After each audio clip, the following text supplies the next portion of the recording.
Hello दोस्तों, स्वागत है आपका मेरे YouTube channel media skills lab पर। तो दोस्तों आज हम कवर करेंगे इसमें किस तरीके से कोरल में चीज़ों को इंपोर्ट किया जाता है, अपने ऑब्जेक्ट को, इमेजेस को किस तरह से इंपोर्ट किया जाएगा, आइकन्स को किस तरह से इंपोर्ट किया जाएगा, है ना। और इंपोर्ट करने के कितने तरीके हो सकते हैं, क्या क्या तरीके हैं जिनसे हम इंपोर्ट कर सकते हैं अपने ऑब्जेक्ट्स को, अपनी इमेजेस को। इन चीज़ों के ऊपर बातें होंगी, इन चीज़ों को ध्यान में रखा जाएगा। और दूसरी चीज़ ये कवर की जाएगी कि ट्रांसपेरेंसी टूल को अपने ऑब्जेक्ट पर, अपनी शेप पर या अपनी इमेजेस पर किस तरह से अप्लाई करना होता है, क्या क्या तरीके हो सकते हैं इमेज पर अप्लाई करने के। वो सब चीज़ें आज हम इसमें कवर करने वाले हैं। तो चलिए अब बात करते हैं इंपोर्ट की। अभी हमारी स्क्रीन पर एक इमेज इंपोर्ट है। मैं आपको इस इमेज को इंपोर्ट करने के क्या क्या तरीके हो सकते हैं वो मैं आपको बता देता हूँ। चलिए अभी हम इस इमेज को डिलीट कर लेते हैं। तो दोस्तों पहला तरीका हो गया कोरल में इंपोर्ट करने का। आप अपने डॉक्यूमेंट में क्लिक करिए। डॉक्यूमेंट में क्लिक करने के बाद आपको यहाँ मिलेगा एक इम्पोर्ट। इंपोर्ट पर आप क्लिक करेंगे, आपके पास में एक इमेज होगी, उसको आप इंपोर्ट पर क्लिक करके इस तरह से इसे बस प्रेस करना है। सेंटर में कहीं भी प्रेस कर सकते हैं या अपने डॉक्यूमेंट में कहीं भी प्रेस कर सकते हैं। तो कहीं भी इंपोर्ट करने के लिए आपको बस सिंपली इस पर क्लिक करना होगा और आपकी इमेज इंपोर्ट हो जाएगी। देखिए मैं इंपोर्ट करता हूँ। ओरिजिनल जो इसका प्रोपोर्शन होगा, ओरिजिनल जो फ़ोटो होगी, इमेज होगी, वो आपकी इंपोर्ट हो जाएगी। ये देखिए, ये टोटल जो इसका रेजोल्यूशन था उसके हिसाब से इंपोर्ट हो गई है दोस्तों, है ना। अब चाहें तो आप इसको छोटा बड़ा करके अपनी स्क्रीन में रख सकते हैं इस तरीके से। तो पहला जो तरीका है वो ये था, जिसमें आप सिंपली अपने डॉक्यूमेंट में बाहर कहीं क्लिक करते हैं, यहाँ पर आपको इंपोर्ट का ऑप्शन मिलता है, तो उसके ज़रिए आप इसको इंपोर्ट कर सकते हैं। दूसरा तरीका हो जाता है दोस्तों, आप अपने कीबोर्ड के अंदर कंट्रोल+I प्रेस करेंगे। कंट्रोल+I प्रेस करने के बाद आपको इंपोर्ट का ऑप्शन ओपन होके मिलेगा कि क्या इंपोर्ट करनी चीज़ें आपको। आप अपनी इमेज को पकड़िए, सेलेक्ट करिए और इंपोर्ट पर क्लिक करिए। देखिए फिर से ये इंपोर्ट करने के लिए आता है। इस बार आप क्लिक नहीं करते हैं, इस बार आप ड्रैग करते हैं। देखिए मैं ड्रैग करने के लिए इसको इस पोजीशन पे ला करके छोड़ता हूँ इस तरीके से। तो वो जितनी आपको ज़रूरत है उतना आपके पास में फ़ोटो इंपोर्ट होकर के प्रॉपरली आ जाएगा। तो दूसरा तरीका हो गया दोस्तों, इमेजेस को इस तरह से इंपोर्ट किया जा सकता है। अच्छा, अब हम तीसरे तरीके की बात कर लेते हैं। तीसरा तरीका हो गया दोस्तों, फाइल के अंदर जाइए आप। फाइल के अंदर आपको मिलेगा यहाँ इंपोर्ट। कंट्रोल+I ये इसका शॉर्टकट है जिसके ज़रिए आप अपनी इमेज को इंपोर्ट कर सकते हैं। तीनों तरीके बिल्कुल सेम है, बस उनको यूज़ करने का, उनको इस्तेमाल करने के लिए आप अलग अलग तरीके से, जो आपको शॉर्टकट या जो तरीका आपको सेट बैठता है उस तरीके से आप इसको इंपोर्ट कर सकते हैं। और आपको छोटा करना है इसको, इमेज को, अगर आपको इमेज छोटी करनी है तो इस तरह से आप नोड को पकड़िए, सेलेक्ट करके उसको छोटा कर दीजिए। तो इस तरीके से आप चीज़ों को इंपोर्ट कर सकते हैं। अच्छा, इसके बाद एक तरीका और है इंपोर्ट करने का, जो मैं आपको बता देता हूँ। वो सबसे ज़्यादा ईजी पड़ेगा आपको, ईजी रहेगा, जिसमें आप इंपोर्ट ईजिली सामने के सामने कर लेंगे। देखिए इंपोर्ट करने के लिए हमारे पास में सामने स्क्रीन पर ही इस तरह से एक डाउन एरो है और एक अप एरो है। जो डाउन एरो है वो इंपोर्ट के लिए होता है और अप एरो एक्सपोर्ट के लिए होता है। तो अभी हम इंपोर्ट समझ रहे हैं दोस्तों। तो आप अपने डाउन एरो पर क्लिक करिए और सिंपली अपनी इमेज को, कोई भी इमेज है उसको इंपोर्ट कर लीजिए इस तरीके से। तो ये सबसे आसान तरीका हो जाता है, जिसमें आप इंपोर्ट करने के लिए न तो आपको उसमें कंट्रोल+I प्रेस करने की ज़रूरत है, ना आपको उसमें इंपोर्ट में फाइल में जाकर इंपोर्ट करने की ज़रूरत है। सिंपली आप अपने ऑप्शन पर जाइए, कंट्रोल+I, वो सिंपली आप अपने फ्रंट में ही जो सामने ऑप्शन है उस पर जाइए और क्लिक करके अपनी किसी भी इमेज को ईजिली इंपोर्ट कर लीजिए। तो ये सबसे आसान रहेगा आप लोगों के लिए काम करने के लिए। तो ये आपका सबसे सिंपल तरीका हो गया दोस्तों, कंट्रोल+I प्रेस करिए और कोई भी आपको ऑब्जेक्ट या कोई भी इमेज इंपोर्ट करनी है तो इस तरीके से इंपोर्ट कर लीजिए। चलिए अब मैं आपको बता देता हूँ कि जब हमारे पास में तीनों चारों तरीके इंपोर्ट करने के आ गए, अब हमारे पास आता है दोस्तों ट्रांसपेरेंसी। तो दोस्तों आपको इंपोर्ट करना आ गया होगा किस तरीके से हम इजीली और फास्ट वे में अपने ऑब्जेक्ट को, अपनी इमेज को, अपनी शेप को किस तरीके से इंपोर्ट कर सकते हैं। तो दोस्तों अगर आपको इस वीडियो में इंपोर्ट करने का तरीका समझ में आ गया है, इसके शॉर्टकट के बारे में आपको समझ में आ गया है कि किस तरह से कंट्रोल+I प्रेस करेंगे और हमारा ऑब्जेक्ट, कोई भी शेप या आइकन इंपोर्ट हो सकता है। दोस्तों अब जो मैंने आपको चीज़ें इंपोर्ट करने के लिए बताई हैं, इससे आपको इंपोर्ट करना काफ़ी इजी रहेगा। कोरल ड्रॉ में आप किसी भी फॉर्मेट को इजीली इंपोर्ट कर पाएंगे, जैसे कि उसमें अगर PNG फॉर्मेट है, JPG फॉर्मेट है ना। तो इस तरह की जो इमेज फॉर्मेट है, इस तरह की इमेज फॉर्मेट को आप इजीली इंपोर्ट कर पाएंगे। आपको ये ट्रिक कैसी लगी, अलग अलग तरीके से इंपोर्ट करना ये समझ में आ गया तो आप एक लाइक बटन प्रेस करके मुझे बता सकते हैं और ये भी शेयर कर सकते हैं कि किन छोटे छोटे टॉपिक्स पर मैं आपके लिए वीडियोस लेकर आऊँ। और दोस्तों, आपके मन में भी कोई सवाल हो कि आपको किस तरीके के वीडियोस चाहिए, किस तरह की प्रॉब्लम्स आपको कोरल में आ रही हैं, तो उसके ऊपर मैं वीडियोस लाने की कोशिश करूँगा, उसके ऊपर मैं वीडियो लेकर आऊँगा। तो आप मेरे साथ कमेंट में ये भी शेयर कर सकते हैं, मुझे बता सकते हैं कि किस टॉपिक पर मैं आपके लिए वीडियो बनाऊँ। ठीक है, साथ ही आप मेरे चैनल को भी सब्सक्राइब कर लीजिए ताकि उसके नोटिफिकेशन जो नए वीडियोज़ आ रहे हैं वो समय समय पर मिलते रहें।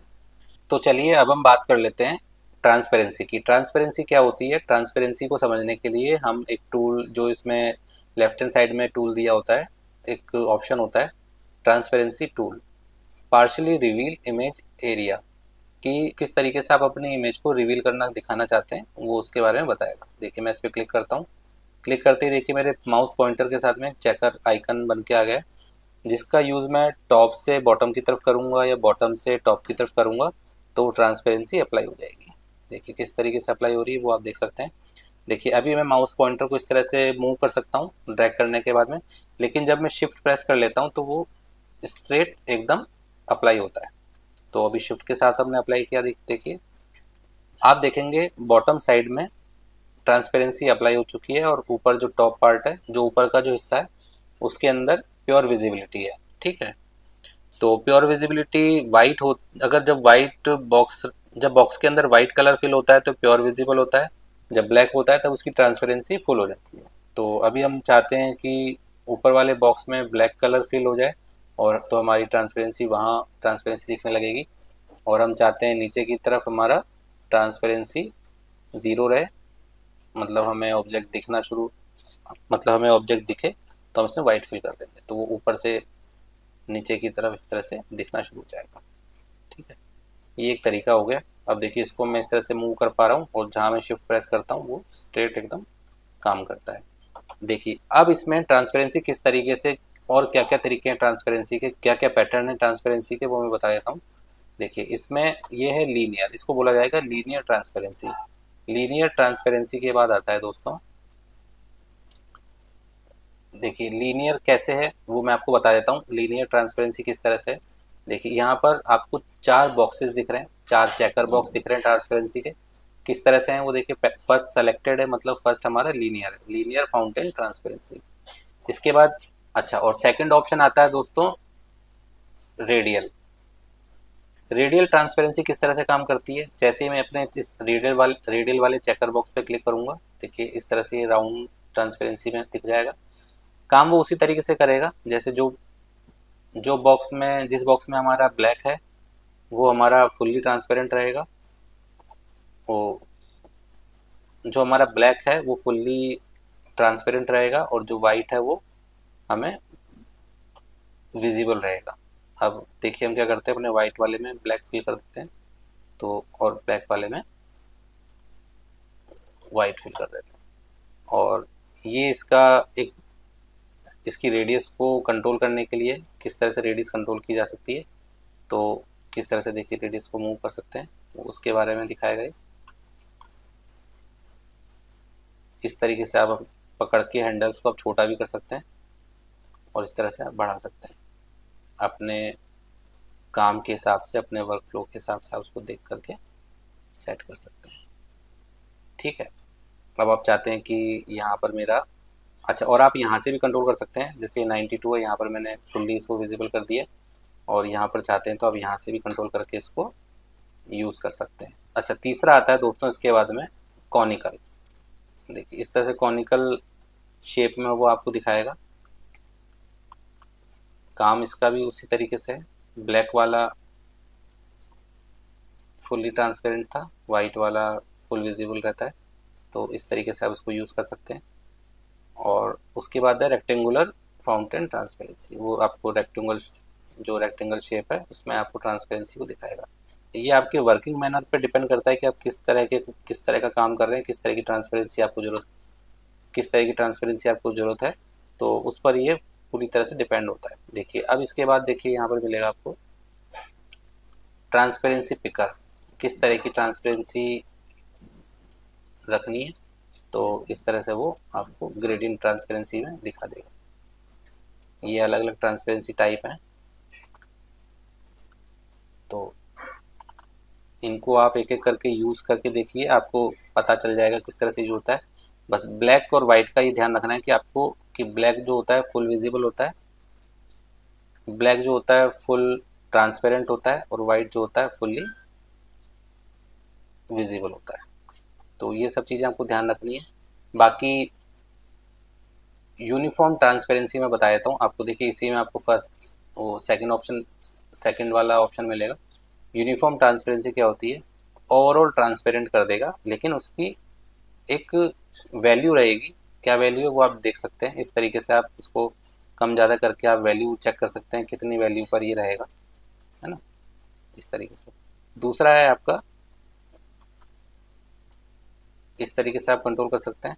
चौथा है आपका, ये इस तरह से रेक्टेंगुलर इसमें ट्रांसपेरेंसी दिखाएगा, इस तरीके से, है ना, पैटर्न वाइज दिखाता है ये दोस्तों। और इसके बाद है बिटमैप पैटर्न। कोई पैटर्न होगा बिटमैप इमेज का, वो आपको ट्रांसपेरेंसी का दिखाना शुरू कर देगा। टू कलर पैटर्न, ये देखिए, ये टू, देखिए इस तरीके से एक टू कलर्स में दिखा देगा। इस तरीके से पैटर्न यूज़ करना है, अलग अलग पैटर्न आ जाते हैं इसके अंदर, है ना। तो देखिए मैं सच बताऊं तो इन सब चीज़ों की इतनी कोई ख़ास ज़रूरत पड़ती नहीं है सब। अच्छा, इसके बाद आता है टेक्सचर ट्रांसपेरेंसी। जब हम इसको ऑन करेंगे तो अलग अलग टेक्सचर में आप इसकी ट्रांसपेरेंसी दिखा सकते हैं, है ना। और इसकी अगर आपको वैल्यू कंट्रोल करनी है किस तरीके से, तो वो कर सकते हैं। और इसका बैकग्राउंड ट्रांसपेरेंसी कर सकते हैं इसकी, है ना, कितना रखना है वो सब चीज़ें आपको यहाँ से कंट्रोल करके देख सकते हैं। ये मिरर हो जाता है यहाँ से, है ना, इस तरीके से पैटर्न मिरर हो जाता है। तो दोस्तों इस तरीके से ट्रांसपेरेंसी यूज़ कर सकते हैं। ट्रांसपेरेंसी को एक एक ऑप्शन को आप यूज़ करके देखिए किस तरह से आपको, जितना प्रैक्टिकली इसको यूज़ करेंगे आपको समझ में आता रहेगा किस तरीके से ट्रांसपेरेंसी काम करती है किसी ऑब्जेक्ट पर, किसी इमेज पर, है ना। और अलग अलग सैम्पल्स हैं वो भी यूज़ करके देखिए किस तरह से है। एडिट ट्रांसपेरेंसी, आप अपनी ट्रांसपेरेंसी को एडिट भी कर सकते हैं, पर इतना कुछ खास चीज़ों की, इन सब चीज़ों की इतनी कोई खास ज़रूरत पड़ती नहीं है ना। तो सिर्फ फाउंटेन, सिर्फ जो शुरू के एक दो ये ट्रांसपेरेंसी का ऑप्शन है, बस इसी का ज़्यादा इम्पोर्टेंट रोल है, बाकी इतना कुछ खास रोल नहीं है। तो दोस्तों आपको ये वीडियो कैसा लगा आप मुझे कमेंट में बताइए। अगर फिर भी ट्रांसपेरेंसी टूल को यूज़ करने में या इंपोर्ट ऑप्शन को यूज़ करने में कोई दिक्कत होती है तो आप मुझे कमेंट में शेयर कर सकते हैं, कमेंट में बता सकते हैं, है ना। और मिलते हैं दोस्तों अगले वीडियो में किसी नए टॉपिक के साथ में, जो आपको ज़रूरी लगेगा। मैं वो सब चीज़ें बना उन सब चीज़ों पर मैं वीडियोज़ बनाता रहूँगा। आप बस ऐसे ही अपना प्यार, अपना विश्वास मेरे साथ बनाए रखिए, और इसी तरह मैं नए नए वीडियोज़ लेकर आता रहूँगा। तो फिर मिलते हैं दोस्तों अगले वीडियो में। धन्यवाद।